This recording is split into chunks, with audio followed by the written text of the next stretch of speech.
जिस प्रकार जीवन शरीर और उससे संबद्ध 6 शरीर स्थूल शरीर का संचालन करते हैं, उसी प्रकार से 7 चक्र भी हैं जो इन शरीरों से संबद्ध हैं और इन शरीरों की ऊर्जा का मुख्य स्रोत हैं। प्रत्येक एक चक्र हर एक शरीर से विशेष रूप से जुड़ा है। उन चक्रों को शरीरों से भिन्न नहीं किया जा सकता, केवल समझने के लिए अलग अलग प्रकाश डाला जा सकता है। प्रत्येक चक्र के 2 मूलभूत विशेष गुण हैं। एक गुण उसकी मूल प्रवृत्ति है, जबकि दूसरा गुण मनुष्य को स्वप्रयास से जागृत करना होता है। यही पुरुषार्थ है।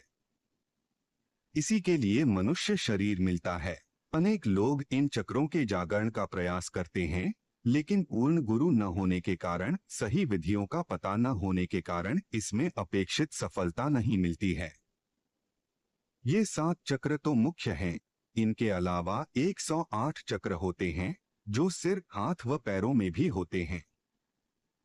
इन 7 चक्रों से संबद्ध 3 मुख्य ग्रंथियां होती हैं, जिन्हें ब्रह्मा, विष्णु व रुद्र ग्रंथियां कहा गया है। मूलाधार से जब ध्यान आरंभ करते हैं तो सबसे पहले ब्रह्मा ग्रंथि का भेदन करना होता है। मणिपूरक व अनाहत चक्र में विष्णु ग्रंथि का भेदन किया जाता ही तथा विशुद्धि व आज्ञा चक्र में रुद्र ग्रंथि का भेदन किया जाता है। उसके बाद ही चक्रों के जागरण में गति आती है। ग्रंथि भेदन का यह कार्य दीक्षा के बाद पूर्ण गुरु ही कराते हैं। यह ध्यान रखने की बात है कि कभी भी कोई भी चक्र गड़बड़ होगा तो उसका प्रभाव दूसरे चक्रों पर पड़ता है और फिर पूरे शरीर पर। ध्यान के लिए पूर्व व उत्तर की ओर ही मुंह करके बैठना चाहिए ताकि शरीर पृथ्वी के चुंबकीय क्षेत्र से मुक्त रहे।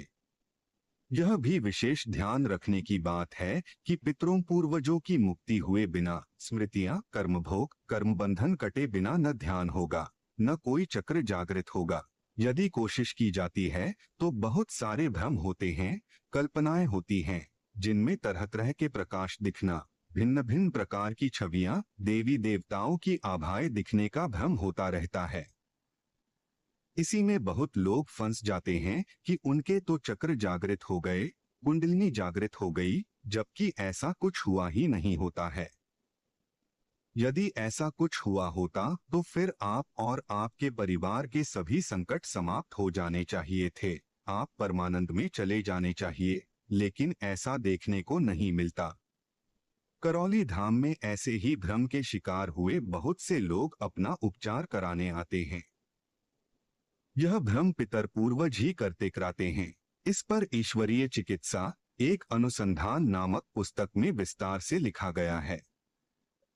मूलाधार चक्र स्थूल शरीर। स्थूल शरीर से संबद्ध चक्र का नाम मूलाधार चक्र है।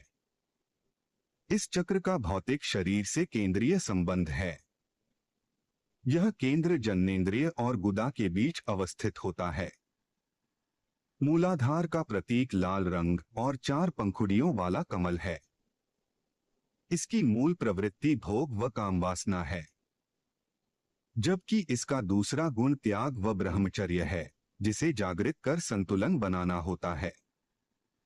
यह पृथ्वी तत्व प्रधान चक्र है। इसे गणेश चक्र भी कहा जाता है। यह हमारे मूत्राशय और अंडाशय को शक्ति देता है, खतरों से सतर्क करता है, खाने पीने और सोने में संतुलन पैदा करता है। जब यह सिद्ध हो जाता है तो भोगवासनाओं से छुटकारा मिलने लगता है।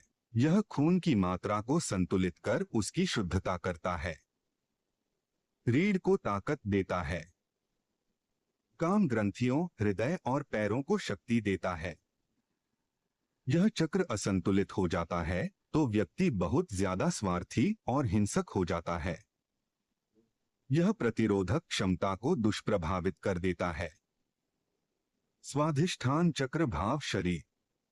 स्वाधिष्ठान चक्र मूलाधार चक्र से लगभग 2 अंगुल ऊपर मेरुदंड में जननेंद्रिय के ठीक पीछे होता है, यानी नाभि से करीब 3 इंच नीचे। इसका प्रतीक नारंगी रंग का 6 पंखुड़ियों वाला कमल है।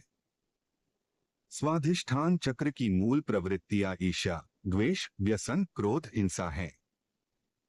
प्रेम, करुणा, मैत्री इसके शांत गुण हैं। इसके अधिपति विष्णु देवता है। सभी रोगों की जड़ इसी शरीर में बनी रहती है। इस चक्र के जागरण से आंतें सक्रिय रहती हैं और पाचन क्रिया ठीक रहती है। प्रजनन संबंधी सभी बीमारियां दूर हो जाती हैं। ध्यान से देखा जाए तो काम के स्रोत का वास्तविक केंद्र यही चक्र है, जो मूलाधार चक्र में दिखाई देती है। ऊपर के सभी चक्रों को खोलने में भी इससे मदद मिलती है। इसका तत्व जल है और गुण रस है। इस चक्र के कारण ही जानने की इच्छा तीव्र होती है। श्वास संबंधी समस्याएं नहीं रहती। और यदि यह चक्र जागृत नहीं है तो बताई गई सभी क्रियाएं उलट होने लगती हैं। बीमारियां जन्म लेती हैं, कब्ज हो जाती है, आंतों के रोग हो जाते हैं।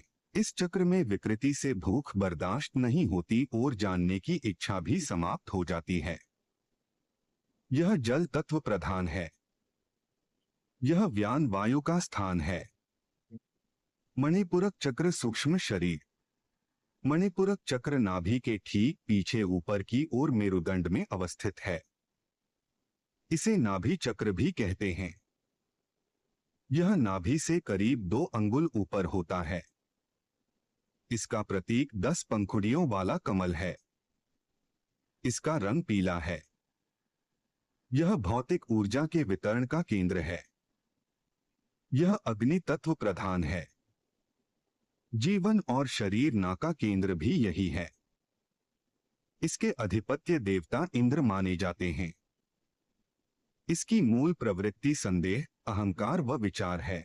कोई व्यक्ति कितना भी ध्यानी क्यों न हो, लेकिन खुली आंखों से यानी सविकल्प वह मूलाधार में ही रहेगा। रावण जैसा तत्ववेत्ता के महाज्ञानी खुली आंखों से इसी चक्र पर रहता था। 10 पंखुड़ियों के कमल का स्थान होने के कारण ही उसे दशानन कहा जाता था या उसके 10 सिर थे, ऐसा कहा जाता है। वह सब प्रतीकात्मक है। इस चक्र का गुप्त गुण श्रद्धा, विवेक, विश्वास है। इसका गुण रूप है। 5 वायु में इसकी वायु समान है। इसकी ज्ञानेंद्री पर देखने की शक्ति है और कर्मेंद्री चलने की शक्ति है। प्राण ऊर्जा के भंडारण का यही केंद्र है। मां के गर्भ में सबसे पहले बच्चे का नाभि स्थान ही बनता है। यही से सारी नाड़ियों का विकास होता है। यह चक्र जब दूषित होने लगता है तो शरीर का तापमान बिगाड़ देता है। पित्त की थैली, अमाशय, लीवर, पेंक्रियाज ग्रंथि को दुष्प्रभावित करता है। सभी प्रकार के मानसिक रोगों की जड़ इसी चक्र में रहती है। नकारात्मक सकारात्मक विचार यही रहते हैं। यह इच्छा का केंद्र है। गहरा आवेश या गहरा संकल्प इसी चक्र के द्वारा होता है। यदि यह चक्र जागृत हो जाए तो ऊपर के चक्रों की यात्रा बहुत सुगम हो जाती है। इसके जागृत होने का एक विकार भी है कि व्यक्ति को ज्ञानी होने का अहंकार हो जाता है। हालांकि स्वाधिष्ठान में भी सब कुछ जानने का भ्रम हो जाता है, जबकि जाना कुछ नहीं होता, लेकिन इस चक्र में सब कुछ जानने के बाद उसका अहंकार हो जाता है। यह दोष गुरु कृपा से समाप्त होता है। अनाहत चक्र मनस शरीर। यह 7 चक्रों में से मध्य का चक्र है। इसलिए ऊपर और नीचे के चक्रों की दोनों शक्तियों का यह मिलन केंद्र है। अनाहत चक्र वक्षस्थल के केंद्र के पीछे मेरुदंड में स्थित है। इसका प्रतीक हरे रंग का 12 पंखुड़ियों वाला कमल है। इस चक्र की मूल प्रवृत्ति कल्पना करना है। उसका गुप्त गुण दृष्टि है। इसे जागृत करके दूरदृष्टि पाई जा सकती है। इस चक्र पर खुली आंखों से भगवान राम रहते थे। इसमें 12 पंखुड़ियों का कमल होने के कारण श्री राम से प्यारा कलाओं का अवतार कहा जाता है। चूंकि यह चक्र हृदय के पास स्थित है, इस कारण खून पर नियंत्रण रखता है। इसमें वायु तत्व प्रधान है। इसका देवता रुद्र हैं। इसके जागृत होने पर त्वचा बहुत कोमल होने लगती है। स्पर्श की क्रिया बहुत संवेदनशील हो जाती है। स्वयं में विश्वास बढ़ जाता है। संयत प्रति स्वीकृति का भाव बढ़ जाता है। यह चक्र विकार ग्रस्त हो जाए तो रक्त के रोग होंगे, मानसिक रूप से कमजोरी आ जाती है, असंतोष, निराशा और दरिद्रता हावी हो जाती है। फेफड़ों के रोग हो जाते हैं। विशुद्धि चक्र आत्म शरीर। पांचवा चक्र है विशुद्धि चक्र।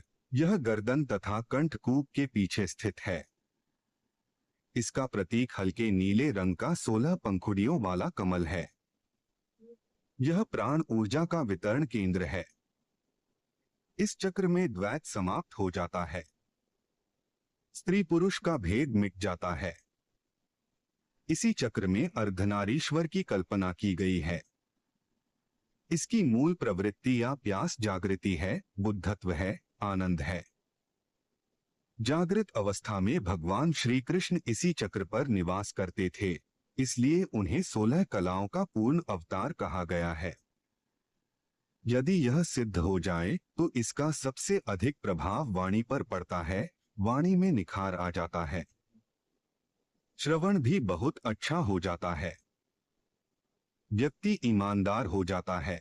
अपने भावों, अभिव्यक्ति को बहुत अच्छे तरीके से दूसरों तक पहुंचा देता है।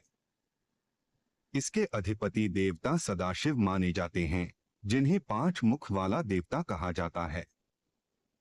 इसका तत्व आकाश तत्व है। इस चक्र के जागृत होने के बाद यदि व्यक्ति संयम कर ले तो भूख प्यास पूरी तरह नियंत्रित हो जाती है। ऋषिमुनि इसी के बल पर लंबी साधना कर लेते हैं। यह चेतना को अवचेतन मन से जोड़ देता है। इसमें उदान वायु रहती है। शरीर आयु बढ़ जाती है। व्यक्ति विद्वान हो जाता है। अध्ययन करने और कराने की शक्ति जागृत हो जाती है। ईश्वर को जानना है, बस उसे यही इच्छा रहती है। वह तत्वलीला में ही मुग्ध रहता है। वह भौतिक को पूरा जान चुका होता है। इस चक्र के कमजोर होने पर पूरा उल्टा हो जाएगा। न बोली ठीक रहेगी, न पढ़ पाएगा। व्यक्ति मनोरोगी हो जाता है। गले व श्वास के रोग हो जाते हैं।